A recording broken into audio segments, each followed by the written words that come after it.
Welcome to this system IAS. हम लोग जो है वो AEDO+72 BPSC का प्रिपरेशन कर रहे हैं MCQ के थ्रू, जिसमें हम लोगों ने स्टार्ट किया है लक्ष्मीकांत के पॉलिटी से।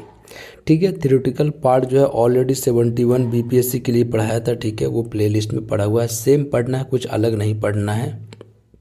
अब जो है वो MCQ के थ्रू हम लोग तैयारी कर रहे हैं। जो स्टूडेंट ने वो वीडियो नहीं देखा है वो यहाँ देख लें, और जिनको देखना है लिंक दे देंगे डिस्क्रिप्शन बॉक्स में माइंड मैप के थ्रू। ठीक है, कंप्लीट किया गया है हर एक चीज़ को, हर एक चैप्टर को, जो भी रेलिवेंट हमारे एग्ज़ाम के लिए।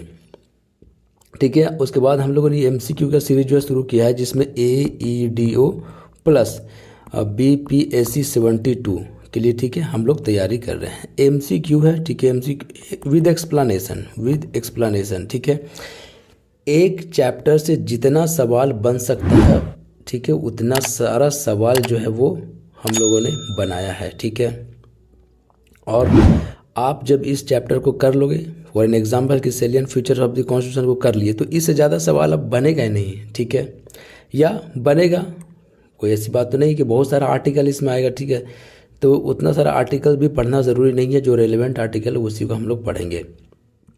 तो ये चैप्टर अगर हम लोगों ने कंप्लीट किया तो आर्टिकल अच्छा खासा कंप्लीट हो जाएगा, कॉन्सेप्चुअल क्लैरिटी आ जाएगा। ठीक है, कॉन्स्टिट्यूशन के बारे में क्या कहानी है। ठीक है, तो एक एक करके चीज़ों को कंप्लीट करते हैं। इससे पहले हम लोगों ने क्या क्या पढ़ा, हिस्टोरिकल बैकग्राउंड हम लोगों ने देख लिया है। ठीक है, और उसके बाद हम लोगों ने देखा, उसके बाद सेकंड चैप्टर हम लोगों ने देखा मेकिंग ऑफ द कॉन्स्टिट्यूशन। ठीक है, जितना सवाल बन सकता था 40-50 सवाल, उससे हम लोगों ने कंप्लीट किया। ठीक है, और आज हम लोग कंप्लीट करने वाले लगभग 80 MCQ को। ठीक है, इसमें जितना भी सवाल बन सकता है, देखो ये इंपॉर्टेंट चैप्टर है। ठीक है, salient features of the constitution, इससे अच्छा खासा सवाल बनेगा। जब सवाल अब देखोगे तो आपको बातें जो है समझ में आने लगेगी, पहली बात। दूसरी बात, स्टेटमेंट वाइज भी सवाल है, वन लाइनर भी सवाल है, AEDO टाइप का भी, +72 BPSC टाइप का भी। ठीक है, तो दोनों का तैयारी हमारा हो रहा है, एक एक करके चीज़ों को कंप्लीट करते हैं। सबसे पहला क्वेश्चन देखते हैं। ठीक है, पहला सवाल क्या है, which article deals with the name and territory of the India. देखो आर्टिकल का कहानी यहाँ खत्म हो जाएगा, जो मेन आर्टिकल है उसको हम लोग देख लेंगे। मेन जो आर्टिकल है उसको हम लोग पढ़ लेंगे, और एक आर्टिकल का अलग से वीडियो लेकर आएंगे जिसमें सारा आर्टिकल जो है वो MCQ के थ्रू जो है वो पढ़ा देंगे, ताकि चीज़ें जो है वो क्रिस्टल एंड क्लियर हो जाए और याद भी हो जाए। MCQ के थ्रू पढ़ने से ये फ़ायदा होता है कि याद हो जाता है चीज़ें। ठीक है, तो पहला सवाल क्या है भाई, which article deals with the name and territory of the union. तो name and territory of the union किसमें, आर्टिकल नंबर 1 में, ये बात तो आपको पता ही है। ठीक है, तो article number 1 is the right answer. आगे चलते हैं। आर्टिकल नंबर 1, देखो कलर कोडिंग जो इसमें किया गया है, ठीक है, आई कंफर्टेबल है, ताकि लॉन्ग टर्म तक आप देखो तो आपको दिक्कत नहीं होगी। ठीक है, लॉन्ग टाइम तक। Article number 1 specifies that India that is Bharat shall be A union of state and defines the territory of India. Simple सा सवाल था, एक एक करके धीरे धीरे डिफिकल्टी बढ़ेगी। ठीक है, consider the following statement about the directive principle of state policy. ठीक है, DPSP के रिगार्डिंग जो है आपको बताना है क्या कहानी है। तो पहला स्टेटमेंट है, they are justiciable and enforceable by courts. तो ये स्टेटमेंट तो गलत है, हम लोगों ने पढ़ा है कि फंडामेंटल राइट्स जो है वो जस्टिसिएबल है और इन्फोर्सिएबल बाय द कोर्ट्स है, but directive principle of state policy यानी कि DPSP नहीं है। ठीक है, तो ये स्टेटमेंट तो गलत हो गया। They aim to establish social and economic democracy in India, ये बात तो बिल्कुल सही है, तो स्टेटमेंट 2 इज करेक्ट। स्टेटमेंट 1 जो है वो इनकरेक्ट हो गया। आगे चलते हैं। Only 2 is correct. Directive principle of state policy are not justiciable but aim to achieve social and economic democracy. आगे चलते हैं। Which amendment is known as mini constitution. बहुत सारा एग्जाम में, कॉम्पिटेटिव एग्जाम में ये पूछा हुआ सवाल है। ठीक है, कि कौन सा अमेंडमेंट को मिनी कॉन्स्टिट्यूशन कहते हैं। अक्सर टाइम आपको कन्फ्यूजन हो जाएगा 42nd में एंड 44th में, तो एक बार MCQ देख लो हमेशा के लिए क्लियर। 42nd अमेंडमेंट एक्ट को बोला जाता है मिनी कॉन्स्टिट्यूशन, इसलिए क्योंकि बहुत सारा अमेंडमेंट इसमें हुआ था। ठीक है, फंडामेंटल ड्यूटी से लेकर प्रीएम्बल में सारा अमेंडमेंट। आगे चलते हैं। Which with respect to fundamental duties which statement is incorrect. देखो ध्यान रखना, इनकरेक्ट स्टेटमेंट पूछ रहा है, ठीक है। तो आगे चलते हैं। They are not justiciable. तो ये बात तो बिल्कुल सही है कि फंडामेंटल ड्यूटीज़ जो है वो नॉन जस्टिसिएबल इन नेचर है। तो ये तो सही स्टेटमेंट है, हम लोग को इनकरेक्ट स्टेटमेंट चूज करना है। तो they were part of the original constitution adopted in 1949। तो ये बात तो गलत है, बिल्कुल गलत बात है, क्योंकि फंडामेंटल ड्यूटीज़ आया था 42nd कॉन्स्टिट्यूशनल अमेंडमेंट एक्ट के तहत, ठीक है। तो इन 1949 कहाँ से आ गया? तो ये स्टेटमेंट गलत हो गया, और गलत स्टेटमेंट ही हम लोग को चूज़ करना है। तो ऑप्शन 2 इज़ करेक्ट। आगे चलते हैं। Fundamental duties were added by the 42nd amendment not in the original constitution में नहीं था। यूपीएससी में भी पूछा हुआ सवाल है ये स्टेटमेंट वाइज। आगे चलते हैं। Which part of the constitution relates to directive principle of state policy. तो directive principle of state policy से कौन सा जो है वो पार्ट रिलेटेड है? तो पार्ट 2 नहीं, पार्ट 3 भी नहीं, part 4 is the right answer. आगे चलते हैं। सिंपल सवाल है ये, आपको पता होगा, लेकिन हर एक सवाल को कर लेंगे ताकि एक बार नज़र से गुजर जाए। Who was describe the Indian constitution as federal. Federal है, ठीक है, federal in form but unitary in spirit. Federal तो है लेकिन यूनिटरी इन स्पिरिट है। इमरजेंसी के टाइम में जो है वो पावर सेंट्रलाइज हो जाता है, यूनिटरी फीचर्स है। और ऐसे अगर आप देखोगे तो स्टेट में इलेक्टेड गवर्नमेंट होता है, तो एक तरह से फेडरलिज्म दिख रहा है लेकिन यूनिटरी स्पिरिट में है। तो ये स्टेटमेंट कौन बोला? ये इंपॉर्टेंट सवाल है, लक्ष्मीकांत में दिया हुआ, जिससे सवाल जो है बनाया गया है। बी आर अम्बेडकर नहीं, आइवर जेनिंग ये भी नहीं, KC Wheare. KC Wheare is the right answer. KC Wheare ने ये बात कहा है कि भैया federal in form but unitary in spirit, ठीक है। तो याद रखना आपको केसी वियर। आगे चलते, विच of the following is not a fundamental right under the Indian constitution. तो इंडियन कॉन्स्टिट्यूशन के अंडर में कौन जो है वो फंडामेंटल राइट नहीं है, ठीक है। फंडामेंटल राइट नहीं है, देखो इससे बहुत सारी चीज़ें जो क्लियर हो जाएगी, क्योंकि कई बार ऐसा सवाल आता है कि भैया क्या right to property fundamental right है, लीगल राइट है, कौन सा राइट है? तो उसमें कन्फ्यूजन हो जाता है स्टूडेंट को। अब दूसरे तरीके से क्वेश्चन को फॉर्मुलेट कर दें कि आप बताइए कि जो फंडामेंटल राइट इनमें से कौन नहीं है। तो right to property is the right answer. ये तो फंडामेंटल राइट नहीं है, लीगल राइट है, ठीक है। 44th कॉन्स्टिट्यूशनल अमेंडमेंट एक्ट के तहत जो है इसको जो है वो हटा दिया गया था फंडामेंटल राइट से, और बना दिया गया था लीगल राइट्स, ठीक है। राइट टू इक्वलिटी है article number 14, right to education article number 21A, right to freedom of religion है आर्टिकल नंबर 25। आगे चलते हैं। Right to property was removed from the list of fundamental right by the 44th amendment act. आगे चलते हैं। Correct statement regarding emergency provision in India, ठीक है। तो करेक्ट स्टेटमेंट आपको चूज करना है किसके रिगार्डिंग? इमरजेंसी प्रोविजन के रिगार्डिंग। पहला स्टेटमेंट क्या है वो? President can declare national emergency under article number 352। 352 article के अंडर जो है वो प्रेसिडेंट डिक्लेयर करेगा इमरजेंसी। तो ये तो बिल्कुल सही बात है, इसमें तो कोई दिक्कत वाली बात नहीं है। दूसरा नंबर स्टेटमेंट क्या है? Emergency provisions make this system unitary during an emergency. यही बात तो हम लोगों ने डिस्कस किया, ठीक है। दोनों स्टेटमेंट जो है वो करेक्ट है, बोथ 1 and 2 आर करेक्ट। जब both statements are correct, article number 352 enables national emergency and it leads to the unitary system. 73rd and 74th amendment act और 74th अमेंडमेंट एक्ट जो है वो in the constitution are related to, किससे related है? Fundamental duties and property right, बिल्कुल नहीं। Panchayat and municipalities, ये right answer है। Panchayat 73rd, municipalities 74th respectively, ठीक है। तो B is the right answer. आगे चलते हैं। कुछ सवाल आपको बहुत सिंपल लगेगा, फिर धीरे धीरे स्टेटमेंट वाइज भी सवाल आते रहेगा, ठीक है। मिक्स है, बनाते चले जाएंगे। हर एक डायमेंशन को टच किया गया है, देखते रहो आराम से, पूरा का पूरा वीडियो देखो। 80 MCQ कर लोगे, इससे सवाल आएगा, उम्मीद है कि नहीं छूटेगा, ठीक है। Who is the guardian of the Indian constitution, कई बार सवाल पूछा गया है अदर एग्जाम में। क्या प्रेसिडेंट है? कन्फ्यूजन हो जाता है प्रेसिडेंट में, और देखो ऑप्शन भी ज़बरदस्त है, प्रेसिडेंट है, पार्लियामेंट है, सुप्रीम कोर्ट है, प्राइम मिनिस्टर है। तो supreme court is the right answer, parliament भी नहीं, प्रेसिडेंट भी नहीं, ठीक है। Supreme court is the right answer, the guardian of the Indian constitution. Consider these statements regarding schedules, ठीक है, ऑफ द कॉन्स्टिट्यूशन। तो शेड्यूल के रिगार्डिंग दो स्टेटमेंट दिया हुआ, आपको बताना कौन सा करेक्ट है, ठीक है। तो they describe subjects matter like state boundaries, सही बात है ये। एमोलमेंट्स, सही बात है ये। ऑफ द ऑफिशियल, ये तो सही स्टेटमेंट है। देयर आर 12 शेड्यूल थी, ये भी सही बात है। 12 शेड्यूल है। आगे चलते हैं, दोनों स्टेटमेंट करेक्ट है। The Indian model of parliamentary government is inspired by, किससे इंस्पायर्ड है Indian model of the parliamentary government? क्या फ्रेंच से इंस्पायर है? बिल्कुल नहीं। क्या अमेरिकन से है? ये भी नहीं। ब्रिटिश से है, ठीक है। तो ब्रिटिश से इंस्पायर होकर जो parliamentary form of the government हम लोगों ने अडॉप्ट किया है, तो British is the right answer. Which article provides the president power to grant pardon? अब बताइए सर कि पार्डन पावर जो है प्रेसिडेंट का वो किस आर्टिकल में दिया हुआ है, ये आपको बताना है। आर्टिकल नंबर 72, देखो अगर नहीं भी आए तो थोड़ा दिमाग लगाएंगे, सवाल बन जाएगा। आर्टिकल नंबर 368 क्यों होगा? क्योंकि ये तो अमेंडमेंट से रिलेटेड है।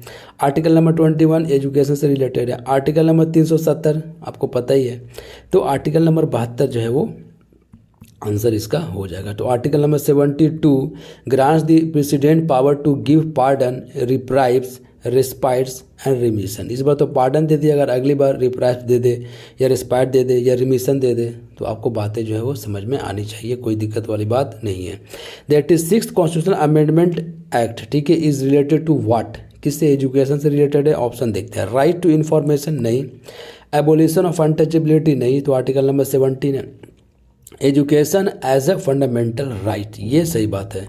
Education as a fundamental right से रिलेटेड कोऑपरेटिव सोसाइटीज, ये भी नहीं, तो C is the right answer. Education as a fundamental rights.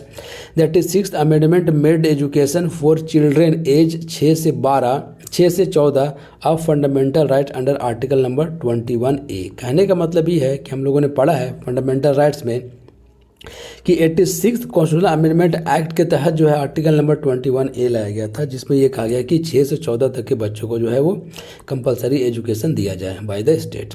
Consider the following pairs, pair को कंसिडर करें, ठीक है, कौन सा करेक्ट है। आर्टिकल नंबर 21 क्या है? फंडामेंटल राइट टू एजुकेशन, सही है या करेक्ट है? सही है, बिल्कुल सही बात है, कोई दिक्कत वाली बात नहीं। आर्टिकल नंबर 40 पंचायत से रिलेटेड है, देखते हैं क्या। ऑर्गेनाइजेशन ऑफ विलेज पंचायत, ये भी सही है। तो दोनों पेयर जो है वो सही है, बोथ 1 and 2 आर करेक्ट। आगे चलते हैं। Who appoint the governor of a state in India? तो गवर्नर कौन अपॉइंट करता है? आपको पता है, प्रेसिडेंट। सिंपल सवाल है, ज़्यादा डिफिकल्ट नहीं है, ठीक है। Which article guarantees the right to constitutional remedies? तो कौन सा article right to constitutional remedies जो है ग्रांट करता है भैया? तो आर्टिकल नंबर 32 पता ही है आपको। आगे चलते हैं। What is the minimum age of voting in Indian election as पर द कॉन्स्टिट्यूशन? तो कॉन्स्टिट्यूशन के हिसाब से जो है मिनिमम एज कितना है वोटिंग का? तो 18 है, ठीक है। पहले 21 था। 61 कॉन्स्टिट्यूशनल अमेंडमेंट एक्ट के तहत कितना कर दिया गया? 18 कर दिया गया कि 18 साल के जो होगा अडल्ट वो वोट कर सकता है, ठीक है। आगे चलते हैं। Which of the following statements regarding secularism is या are correct? Correct statement choose करना है सेकुलरिज्म के रिगार्डिंग। पहला क्या है? India has no official state religion, बिल्कुल सही बात है, कोई हमारा स्टेट ऑफिशियल रिलीजन नहीं है। Indian secularism denotes equal respect for all religions, ये भी बिल्कुल सही बात है, यही तो सारा डेफिनेशन है सेकुलरिज्म का। तो both are correct, 1 and 2 are correct, ठीक है। आगे चलते हैं। The term republic in the preamble implies, देखो बीपीएससी में ऐसा सवाल आता है, ठीक है, इसलिए इस तरीके का सवाल जो बनाया गया है। एक बार डीपीएसपी से सवाल पूछा हुआ 2-3 बार कि डीपीएसपी से सवाल पूछा हुआ था कि भैया क्या वेलफेयर स्टेट के लिए कौन है भैया फंडामेंटल राइट? डीपीएसपी क्या? डीपीएसपी आंसर था। तो इस तरीके से पूछा जाता है। असल रिपब्लिक का मतलब क्या होता है? इन द प्रियम्बल इम्प्लाइज, तो रिपब्लिक का मतलब क्या इम्प्लाई करता है? अब बताइए। पार्लियामेंट्री सोवरेनिटी नहीं, elected head of the state, ठीक है। एनसीईआरटी में भी जो है वो दिया हुआ ये चीज़, क्योंकि elected head of the state क्या होता है? रिपब्लिक होता है, ठीक है। और प्रियम्बल में भी हम लोगों ने पढ़ा है। आगे चलते हैं। Consider the following features of the Indian constitution. तो इंडियन कॉन्स्टिट्यूशन का फीचर्स दिया हुआ है, आपको बताना है क्या कहानी है। तो पहला स्टेटमेंट क्या, blend of rigidity and flexibility. ठीक है, हमारा कॉन्स्टिट्यूशन तो दोनों है, फ्लेक्सिबल भी है और रिजिड भी है। तो फ्लेक्सिबिलिटी एंड रिजिडिटी का दोनों ब्लेंड है, बिल्कुल सही बात है, कोई दिक्कत वाली बात नहीं। Parliamentary form of the government, ये सिंपल सा है कहानी।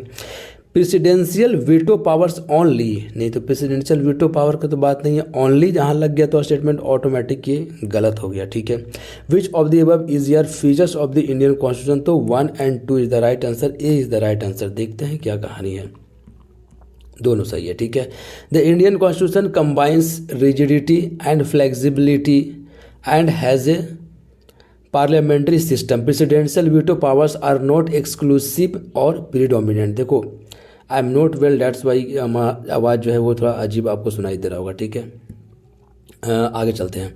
The original constitution contained how many articles and schedules. ठीक है, तो बार बार पढ़ते हैं दिमाग से निकल जाता है, बार बार पढ़ते हैं दिमाग से निकल जाता है। इसका MCQ ही एक बार देख लेते हैं क्या कहानी है। 395 आर्टिकल्स था ओरिजिनल में, 8 शेड्यूल था। ठीक है, 395 आर्टिकल और 8 शेड्यूल था। ठीक है, याद रखना है, 395 आर्टिकल एंड 8 शेड्यूल।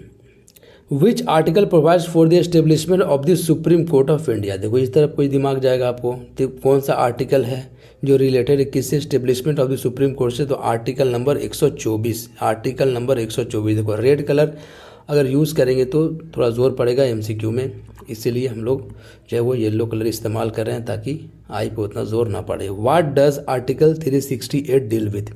तो आर्टिकल नंबर 368 क्या डील करता है, election commission, amendment of the constitution, simple सी चीज़ है, amendment of the constitution deal करता है। ठीक है, आगे चलते हैं। Which among the following is not a source from which the Indian Constitution has borrowed provisions। Government of India 1935, American constitution, Soviet constitution, Argentine constitution. तो आपको ये बताना है कि which among the following is not a source, कौन इसमें से source नहीं है, from which the Indian constitution has borrowed provision. तो बहुत सारा कॉन्स्टिट्यूशन के, वर्ल्ड के कॉन्स्टिट्यूशन से जो है हमारा इंडियन कॉन्स्टिट्यूशन में चीज़ें जो ली गई है। तो बताना यह है आपको कि इस कौन सा ऐसा कंट्री है, कौन सा ऐसा कॉन्स्टिट्यूशन जिससे नहीं लिया गया है। ठीक है, जिससे नहीं लिया गया। गवर्नमेंट ऑफ इंडिया 1935 से तो मैक्सिमम चीज़ लिया गया है। ठीक है, अमेरिकन कॉन्स्टिट्यूशन से प्रीएम्बल वगैरह लिया गया है, सोवियत यूनियन से भी लिया गया, अर्जेंटाइन कॉन्स्टिट्यूशन से तो नहीं लिया गया। D is the right answer. आगे चलते हैं। The concept of procedure established by law. देखो इससे MCQ बना हुआ, प्रोसीजर एस्टेब्लिश्ड बाई लॉ है। ठीक है, इज बोरोड फ्रॉम दी, कहाँ से बोरो किया गया, procedure established by law, American constitution से, ब्रिटिश से, जापानीज से या आयरिश से। ठीक है, प्रोसीजर एस्टेब्लिश्ड बाई लॉ कौन सा कॉन्स्टिट्यूशन से बोरो किया गया है। खांसी होने की वजह से बार बार पॉज करके रिकॉर्ड करना पड़ रहा है, देखते हैं। तो इसका आंसर क्या होगा, अमेरिकन कॉन्स्टिट्यूशन नहीं। ठीक है, ब्रिटिश से भी नहीं है, जापानीज से लिया गया है, प्रोसीजर एस्टेब्लिश्ड बाई लॉ। ठीक है, आगे चलते हैं। In India the right to form cooperative societies as a fundamental right is granted by. तो sir the right to form cooperative societies, ठीक है, as a fundamental right is granted by. ठीक है, किससे ग्रांटेड है, 97th कॉन्स्टिट्यूशन अमेंडमेंट एक्ट, 86 तो उससे हो गया, 73rd पंचायत से हो गया, और 86 हो गया एजुकेशन वाला जो आर्टिकल 21A का 44th हो गया, आपको पता है। ठीक है, आगे चलते हैं। C is the right answer, 97th amendment act. The 97th amendment made the right to form cooperative societies as a fundamental right under article number 19। ठीक है, आगे चलते हैं। With reference to the basic structure doctrine. ठीक है, तो basic structure doctrine के regarding which statement is correct, कौन से स्टेटमेंट जो है वो सही है। पहला, constitution can be amended in any way by parliament, ये तो गलत बात है। ठीक है, इसमें कंडीशन अगर जोड़ दिया जाता कि भैया बेसिक स्ट्रक्चर को अल्टर ना करे तो सही हो जाता है। ये आधा अधूरा स्टेटमेंट। आगे चलता है, parliament can not alter the basic structure of the constitution. ये तो सही बात है, बेसिक स्ट्रक्चर को आपको अल्टर नहीं करना है, ठीक है। Judicial review is not permitted, गलत बात है, जुडिशियल रिव्यू परमिटेड है, ठीक है। डायरेक्टिव प्रिंसिपल टेक प्रेसिडेंस, ये भी नहीं है, ठीक है। तो आंसर क्या हो जाएगा, B is the right answer. Parliament can not alter the basic structure of the constitution. किसी भी सूरत हाल में आपको कॉन्स्टिट्यूशन का बेसिक स्ट्रक्चर को अल्टर नहीं करना है, ठीक है। एज पर the supreme court judgement in the Kesavananda Bharati case, famous case है, parliament can not alter the basic structure. Basic structure के जिसको लेक्चर देखना है वो जाकर देख सकता है, माइंड मैप के थ्रू लक्ष्मीकांत को, पूरे लक्ष्मीकांत को पढ़ाए हैं, ठीक है। स्मॉल लेक्चर है, 15 से 20 मिनट, लेकिन धीरे धीरे करके पूरा जो है वो जितना भी बीपीएससी में और अदर पीसीएस में जो सवाल आता है सारा चैप्टर जो है कंप्लीट किया गया है। Which constitutional amendment amend the words socialist और सेकुलर टू द प्रीएम्बल। देखो एक ही अमेंडमेंट है, 42nd कॉन्स्टिट्यूशनल अमेंडमेंट एक्ट के तहत ही सेकुलर और सोशलिस्ट सेकुलर वर्ड जोड़ा गया था, ठीक है। तो आंसर क्या होगा, 42nd constitutional amendment act, 42nd, ठीक है। इसलिए तो इसको मिनी कॉन्स्टिट्यूशन कहते हैं, बहुत सारा अमेंडमेंट इसके अंदर में किया गया था। The power and function of the election commission are provided under, ठीक है। तो पावर और फंक्शन इलेक्शन कमीशन का कौन सा आर्टिकल के अंडर में दिया हुआ सर, ये आपको बताना है, ठीक है। तो इसका आंसर क्या होगा, आर्टिकल नंबर 324, पहला ही है आर्टिकल सही। आर्टिकल नंबर 324 आसान है, ये ज़्यादा डिफिकल्ट सवाल तो नहीं है, ये पहला ही आर्टिकल है। Consider the following statement about the Indian judiciary. तो इंडियन जुडिशरी के बारे में आप कंसिडर कीजिए स्टेटमेंट को, फिर उसके बाद देखना है कौन सा करेक्ट स्टेटमेंट है। It is independent and not controlled by the legislature. अब बताइए, इट इज़ इंडिपेंडेंट, जुडिशियरी जो है क्या ये इंडिपेंडेंट है and not control by the legislature, और इसको लेजिस्लेचर जो है वो कंट्रोल नहीं कर सकता। आगे चलते हैं, the supreme court is the highest court of appeal in India. Supreme court is the highest court of appeal in the India.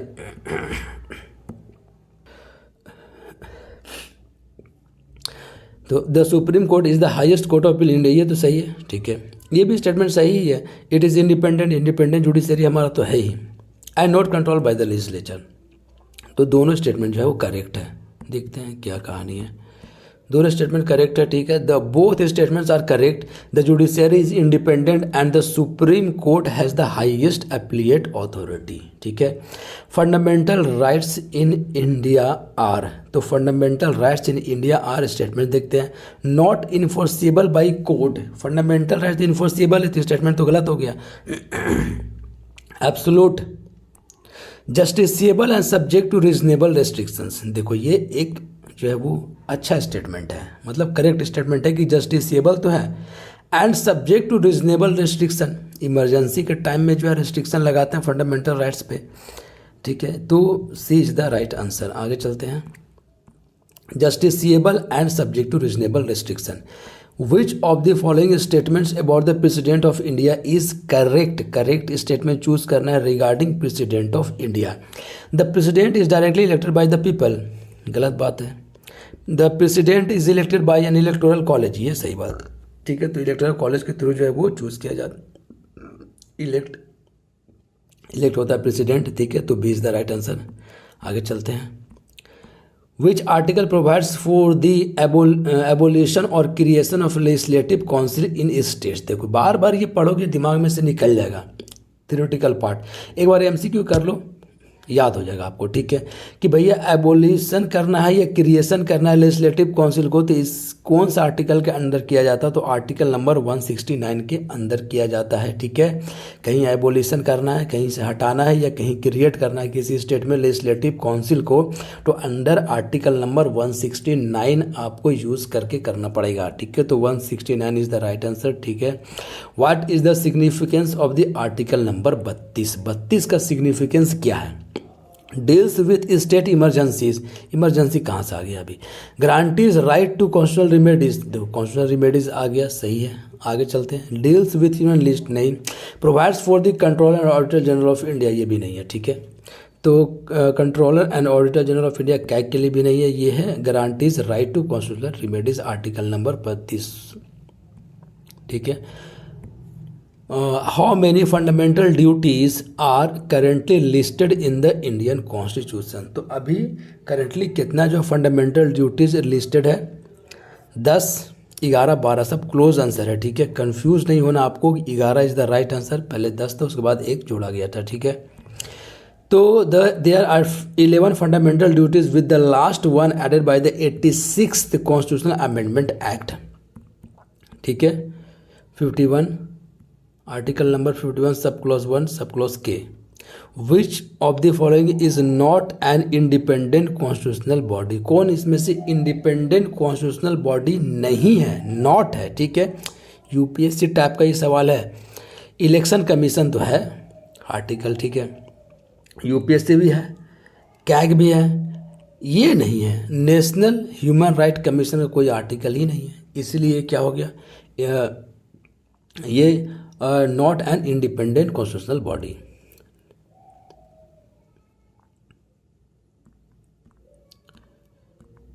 The concept of single citizenship was adopted from, single citizenship कहाँ से adopt किया था हम लोगों ने, USA से, Canada से, Australia से, ब्रिटेन से। Which schedule of the constitution deals with the allocation of seats in the Rajya Sabha, तो राज्यसभा के एलोकेशन जो सीट का होता है तो कौन सा शेड्यूल में दिया हुआ, ये बात फर्स्ट में नहीं, सेकंड में नहीं, फोर्थ में दिया हुआ, ठीक है। आगे चलते हैं। With reference to the Indian federal system which statement is incorrect, तो ध्यान दो, इनकरेक्ट स्टेटमेंट को चूज करना आपको। States have the power to secede from the union, देखो कितना गलत बात है ये। स्टेट के पास पावर है कि सिसीड कर जाएगा यूनियन से, नहीं। India is described as the union of states, article number 1, ये सही बात है। 2 is the correct statement, 1 is the wrong statement, ठीक है। तो 2 जो है वो सही होगा, और क्या कहते हैं उसको, इनकरेक्ट स्टेटमेंट ही चूज करना है, तो 1 जो है सही होगा, 2 गलत हो जाएगा, ठीक है। रॉन्ग स्टेटमेंट चूज करना था। Which of the following statement about the fundamental right is correct, तो करेक्ट चूज करना है फंडामेंटल राइट के regarding. They are enforceable by court, सही बात है। They can be suspended during national emergency, सही बात है। They are absolute and can not be amended, ये गलत बात है, ठीक है। They are absolute and can not be amended, amend तो हो ही सकता है, कोई दिक्कत वाली बात नहीं है, लेकिन बेसिक फीचर्स को बस हार्म ना पहुंचे, तो 1 and 2 is the correct. The directive principle of state policy are justiciable, non justiciable, B is the right answer. Which article abolishes untouchability, article number 17, simple है सवाल। Consider the following statements about fundamental duties, ठीक है। Fundamental duties के regarding statement जो है वो consider कीजिए, मतलब कौन से स्टेटमेंट जो है सही है। They are enforceable by courts, नहीं, गलत बात है ये। They serve as a moral obligation for the citizen, ये सही है, ठीक है। The constitution of India borrowed the concept of the fundamental rights from which country, fundamental rights कौन सा कंट्री से लिया गया भैया, fundamental rights from the which country, USA से, ब्रिटेन से, जापान से, जर्मनी से। फंडामेंटल राइट्स यूएसए से, ठीक है। Which schedule of the constitution lists the name of states and their territories? तो पहला ऑप्शन क्या, फर्स्ट शेड्यूल, तो first schedule is the right answer. Constitution list the name of the state and there territories, तो पहला schedule में ही है।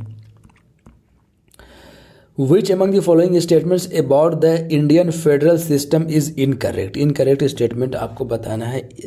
India has a single constitution for both centre and the state, के लिए single constitution है, सही बात है। State have the right to secede from the union, ये गलत बात है, ठीक है। तो ओनली 1 इज करेक्ट। तो आपको क्या चूज करना था हम लोगों को, इनकरेक्ट स्टेटमेंट। इनकरेक्ट स्टेटमेंट देखो यही ध्यान देना है, ठीक है। इनकरेक्ट स्टेटमेंट चूज करना है, तो इनकरेक्ट स्टेटमेंट क्या है, state have the right to secede union, ये इनकरेक्ट स्टेटमेंट है, तो आंसर हो जाएगा 2, ठीक है। The power to amend the constitution lies with, the power to amend the constitution lies with,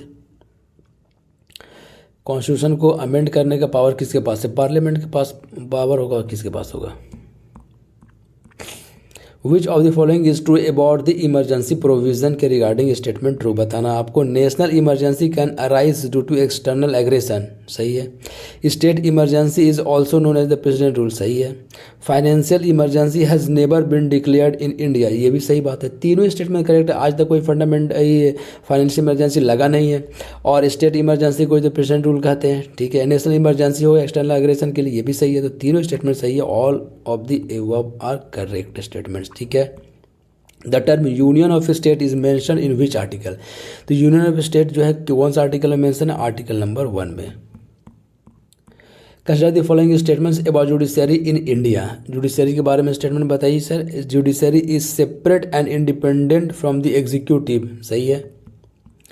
the supreme court expense is charged on the consolidated fund of the India, दोनों statement सही है। Charge वाला हम लोगों ने पढ़ा है, ठीक है। कौन कौन चार्ज एक्सपेंडिचर के अंडर में आता है, ठीक है। विच of the following is not covered by fundamental rights, कौन जो है फंडामेंटल राइट्स के अंदर कवर नहीं है। राइट अगेंस्ट एक्सप्लॉयटेशन है आर्टिकल नंबर 23, ठीक है। आगे चलता है राइट टू प्राइवेसी एज पर original constitution, right to privacy article number 21 as पर ओरिजिनल कॉन्स्टिट्यूशन, ये मामला गड़बड़ है। एज पर ओरिजिनल कॉन्स्टिट्यूशन देखते हैं। फ्रीडम ऑफ रिलीजन है article number 25, right to constitutional remedies article number 32, ठीक है। अब देखो कन्फ्यूज़न की दुनिया है ये, ठीक है। ये तो पता है आर्टिकल आपको, ये भी आर्टिकल पता है, ये भी आर्टिकल पता है। Right to privacy article number 21 होता है, लेकिन ऐड क्या कर देगा, एज पर ओरिजिनल कॉन्स्टिट्यूशन। ओरिजिनल कॉन्स्टिट्यूशन में राइट टू प्राइवेसी कोई बात ही नहीं है, ठीक है। राइट टू प्राइवेसी तो बाद में आया था। तो आपको कंफ्यूज होने की ज़रूरत नहीं है। यहाँ पे क्या लिखा हो, एज पर ओरिजिनल कॉन्स्टिट्यूशन, तो ओरिजिनल कॉन्स्टिट्यूशन के हिसाब से तो ये नहीं होगा, ठीक है। क्योंकि right to privacy article number 21 के अंडर में आता है। कई बार सवाल पूछा गया, लेकिन मेनका गांधी केस के टाइम में ये सुप्रीम कोर्ट ने ऐसा कहा था कि भैया आर्टिकल नंबर 21 के अंदर जो है वो राइट टू प्राइवेसी आता है, ठीक है।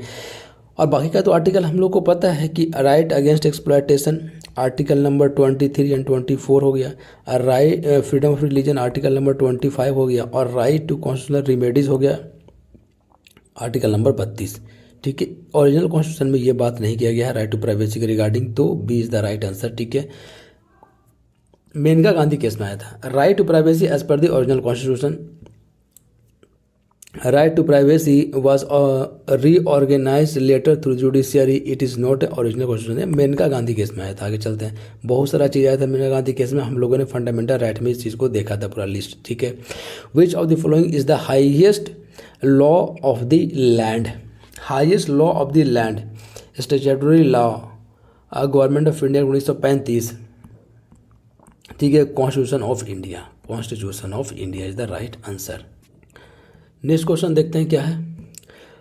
Who presides over the constituent assembly responsible for drafting of the Indian constitution, ठीक है। तो कौन थे president, doctor Rajendra Prasad is the right answer. BR Ambedkar नहीं मार देना, ड्राफ्टिंग कमेटी के हेड थे वो। आगे चलते हैं, doctor Rajendra Prasad was the president of the constituent assembly. आगे चलते हैं, which article bans discrimination on ground of religion, race, caste, sex, place of birth. सीधा सीधा आर्टिकल को पूरा डिफाइन किया गया आर्टिकल नंबर 15 को, ठीक है। आगे चलते हैं, देखते हैं, the preamble to the Indian constitution was adopted on, ठीक है। कब अडॉप्ट किया गया था, 26 नवंबर 1949 को अडॉप्ट किया गया था। Which article in the constitution guarantees cultural and educational rights to the minorities. तो cultural and educational rights minority को कौन सा आर्टिकल देता है, 29-30, ठीक है। आर्टिकल 15-16 नहीं, 26 नहीं, 29-30 इज द राइट आंसर। आगे चलते हैं, who appoint the chief election commissioner of India. President का काम है ये सारा करना।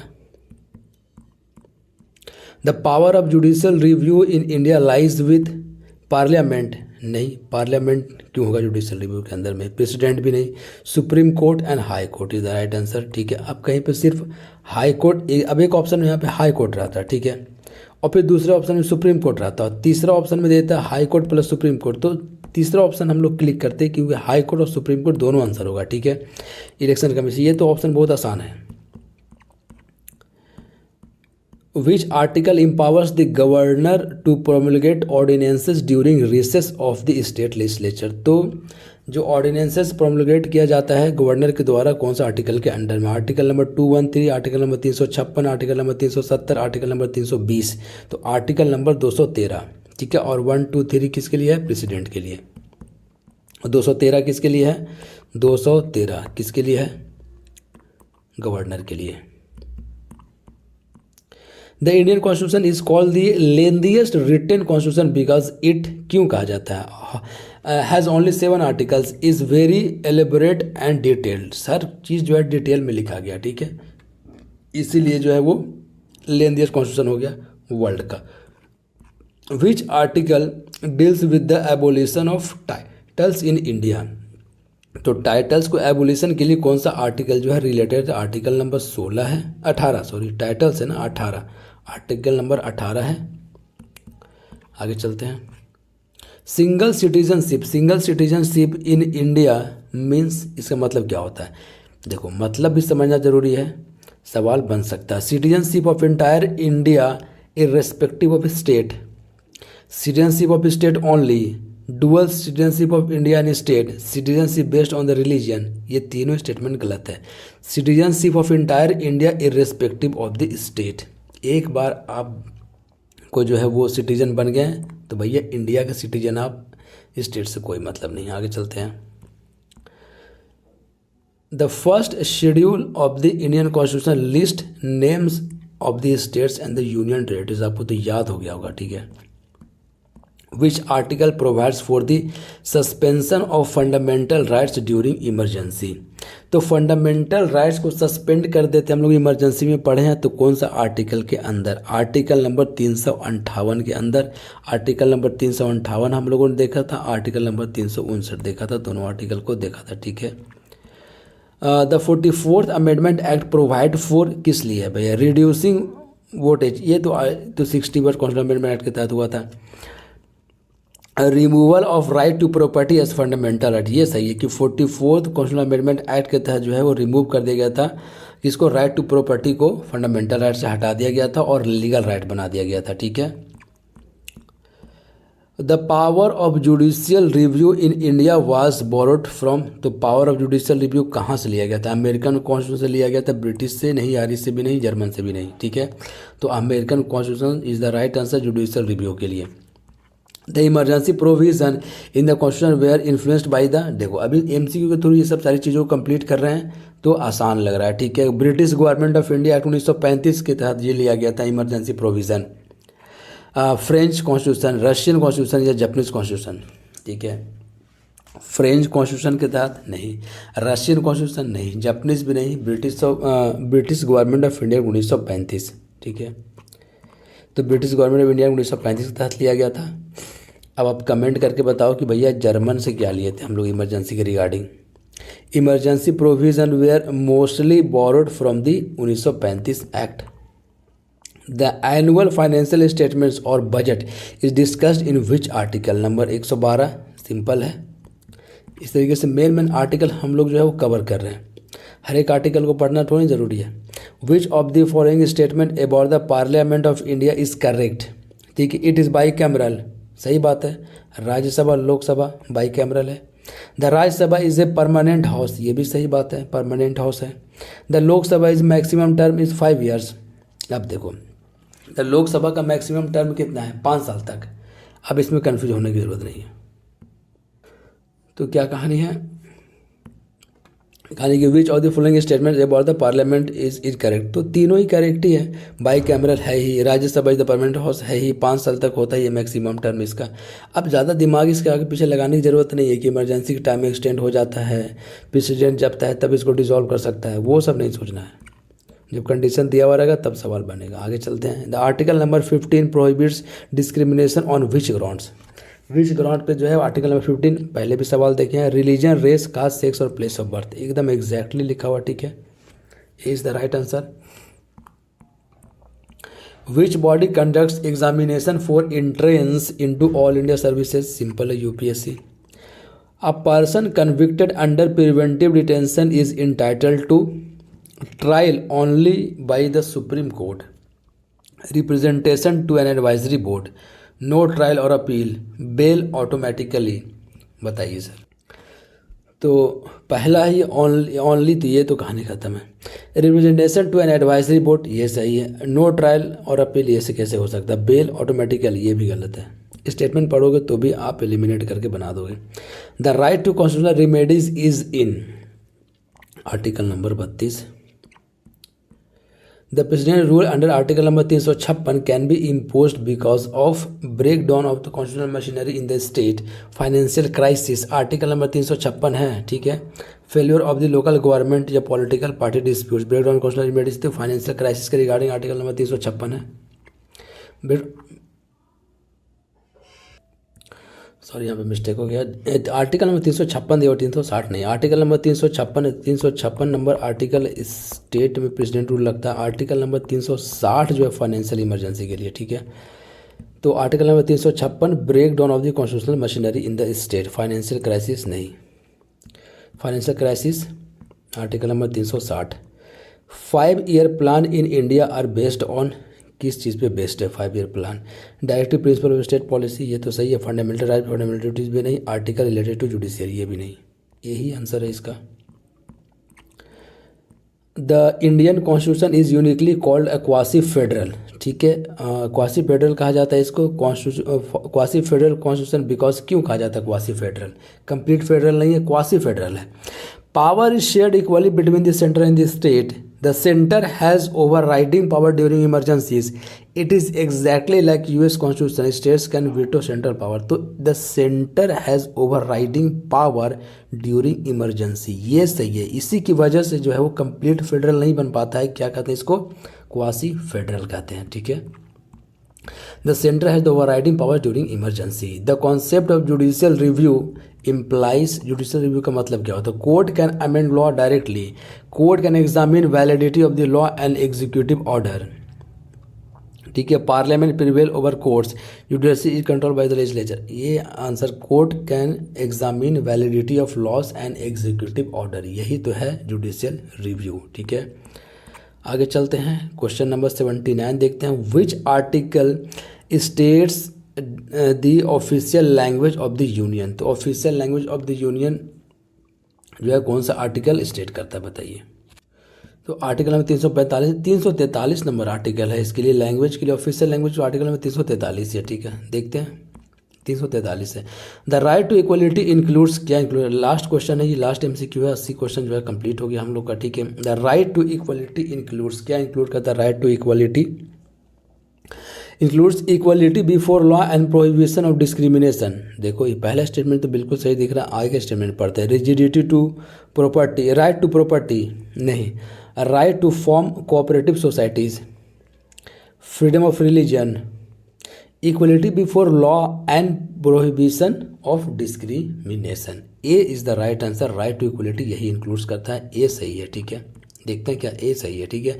Equality before law and prohibition of discrimination, article 14 से 18 guarantees equality before law and forbid discrimination. तो ये था 80 MCQ salient features of the constitution का जो चैप्टर दिया हुआ है लक्ष्मीकांत में, उसी से ये फॉर्मुलेट किया गया है सवाल सारा। अगर इससे जितना सवाल बना है, ठीक है, इससे तो नहीं लगता है कि इससे बाहर एग्जाम में पूछा जाएगा। स्टेटमेंट वाइज भी जो 2-3 अगर सवाल आएगा तो इसी से ही फॉर्मुलेट किया जाएगा, इससे ज़्यादा कुछ है ही नहीं उसमें, ठीक है। और भी बहुत सारा आर्टिकल उसमें पूरा लिस्ट दिया हुआ है, तो हर एक आर्टिकल पढ़ने की ज़रूरत भी नहीं है, लेकिन एक आर्टिकल का एक MCQ का सीरीज लाएंगे जिसमें सारा आर्टिकल जो आपको कंप्लीट करवा देंगे, ठीक है। जितना भी आर्टिकल दिया हुआ है इंडियन कॉन्स्टिट्यूशन में वो सारा MCQ के थ्रू हम लोग कंप्लीट कर लेंगे, ठीक है। आप चैनल को सब्सक्राइब कीजिए और बेल आइकन को प्रेस कर लीजिए, जैसे ही न्यू वीडियो आएगा आपको नोटिफिकेशन मिल जाएगा। मिलते हैं हम लोग नेक्स्ट लेक्चर में, नेक्स्ट चैप्टर को हम लोग कंप्लीट करेंगे, ठीक है। देखते हैं कितना MCQ हम लोग नेक्स्ट लेक्चर में कंप्लीट करते हैं। Best of luck for your exam. AEDO ठीक है, +72 BPSC का प्रिपरेशन हम लोग कर रहे हैं MCQ के थ्रू, ठीक है, MCQ के थ्रू कर रहे हैं। लक्ष्मीकांत से हम लोगों ने शुरुआत किया, उसके बाद हम लोग हिस्ट्री, साइंस, बिहार स्पेशल, देखो हम लोग पास टाइम, इसलिए आराम से हर एक चीज़ को पढ़ रहे हैं। आप टाइम का इंतजार मत करो, आपकी लास्ट में आप MCQ सॉल्व करोगे, अभी से प्रैक्टिस करते चले जाओ। मेन जो सारा चैप्टर है लक्ष्मीकांत का, जहाँ से सवाल बनता है वो सारा चैप्टर का एमसीक्यू आपको दे देंगे। हिस्ट्री का 3 पार्ट है 12 वाला में, ठीक है, एंशियंट, मेडिवल और मॉडर्न हिस्ट्री, तीनों का एमसीक्यू बनवा देंगे, ठीक है, वहाँ से आप सॉल्व कर लेना। तो कहाँ से सवाल पूछेगा, ज्योग्राफी भी करवा देंगे, बिहार स्पेशल से सारे एमसीक्यू करवा देंगे, 2-3 बुक जितना वो सबसे एमसीक्यू जितना सवाल बन सकता है सब करवा देंगे। तो इस तरीके से अगर हम लोग पढ़ेंगे तो एक सॉलिड तैयारी होगा हम लोग का, ठीक है, और प्रैक्टिस जितना ज़्यादा एमसीक्यू बनाने का रहेगा वहाँ पे वही बेनिफिट आने वाला है, ठीक है। 100 नंबर का आएगा ईडीओ में जीएस से, ठीक है, और मैथ रीजनिंग से आएगा 100 नंबर, ठीक है। तो मिलते हैं हम नेक्स्ट लेक्चर में। Best of luck for your exam.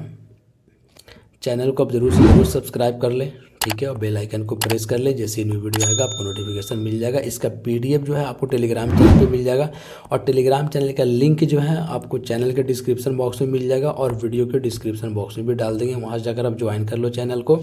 इसका पीडीएफ जो है आपको प्रोवाइड कर दिया जाएगा, आप आराम से बनाना घर पर, ठीक है। Best of luck for your exam.